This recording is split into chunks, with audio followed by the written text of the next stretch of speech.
Reconnaissez-vous cette maison? C'est ici, le 20 août 1989, que les frères Lyle et Eric Menendez ont sauvagement assassiné leurs parents, Marie-Louise et José Menendez.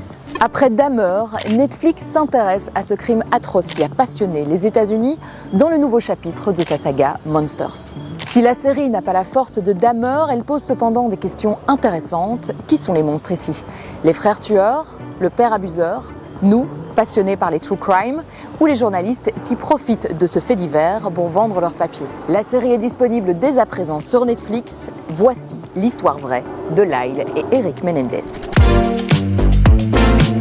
Le 20 août 1989, Lyle Menendez, 21 ans, et son jeune frère Eric, 18 ans, pénètrent dans la maison familiale à Beverly Hills, armés de fusils de chasse.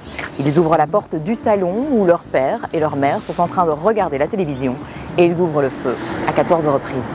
À partir de là, les frères ont très bien joué la comédie. Ils ont appelé la police en panique et ils ont mis le crime sanglant sur le dos de la mafia.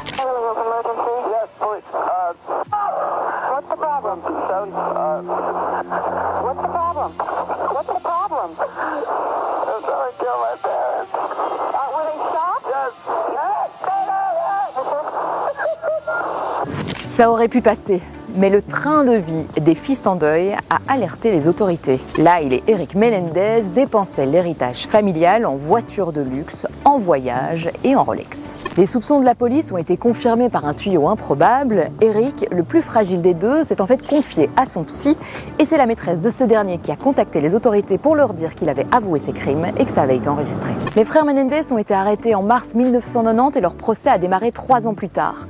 Leur culpabilité à ce moment-là ne faisait aucun doute, la question était surtout de savoir pourquoi ils avaient tué leurs parents. La défense a affirmé que les frères Menendez avaient subi des attouchements sexuels de la part de leur père et que leur mère n'avait rien fait pour les protéger. Le procès, qui a duré 6 mois, a été diffusé en direct sur une chaîne câblée lancée 2 ans auparavant. Les gens se sont passionnés pour ce feuilleton macabre au relent de psychodrame. Les jurés ont été incapables de trancher à l'unanimité sur le sort des accusés. Un autre procès s'est tenu en 1995, sans diffusion à la télévision cette fois. Eric et Lyle Menendez ont été condamnés à de multiples peines de prison à vie. L'histoire pourrait ne pas s'arrêter là.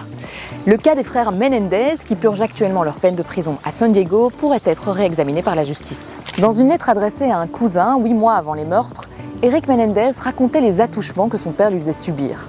Le cousin en question, il avait témoigné au procès, mais on l'avait traité de menteur.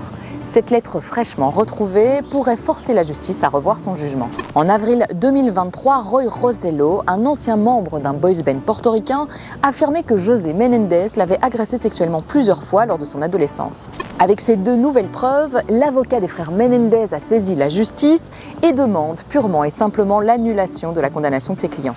Une enquête a été ouverte et la question est toujours de savoir si les frères Menendez ont tué leurs parents de sang-froid ou après des années de sévices et de violence.